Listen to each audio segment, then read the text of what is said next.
क्या आपको पता है कि पहली बार वैज्ञानिकों ने एक ऐसे व्यक्ति का पूरा ह्यूमन जीनोम सीक्वेंस किया है जो प्राचीन मिस्र का था, और वो भी लगभग 4800 साल पुराने दांतों का इस्तेमाल करके। चलो जरा गहराई से समझते हैं कि ये इतनी बड़ी बात क्यों है। देखो, मम्मी या प्राचीन मिस्र के अवशेषों से डीएनए निकालना हमेशा से एक चुनौती रहा है।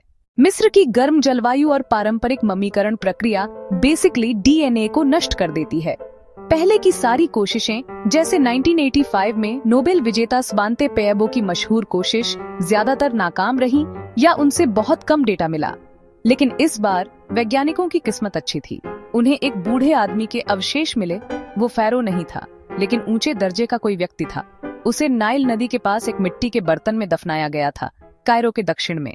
उसका मम्मीकरण नहीं हुआ था, इसलिए उसके दांतों में डीएनए अच्छी तरह से सुरक्षित था।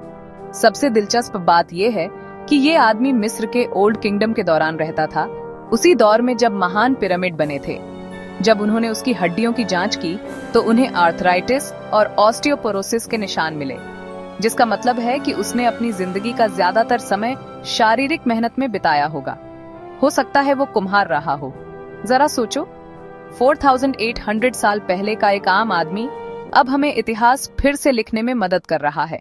इस जीनोम से वैज्ञानिकों ने पाया कि उसके पूर्वज प्राचीन उत्तरी अफ्रीकी किसान और मेसोपोटामिया, जो आज का इराक है, के लोग थे।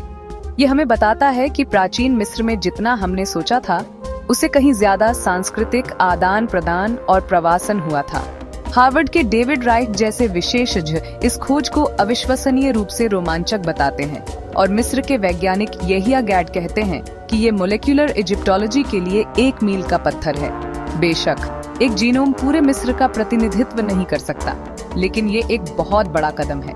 नए डीएनए लैब और टेक्नोलॉजी के साथ शायद अगली बड़ी ब्रेक थ्रू खुद मम्मी से ही आएगी। फिलहाल दांतों के इस एक सेट ने प्राचीन मिस्र के जीवन, स्वास्थ्य और वंशावली को समझने में एक नया अध्याय खोल दिया है।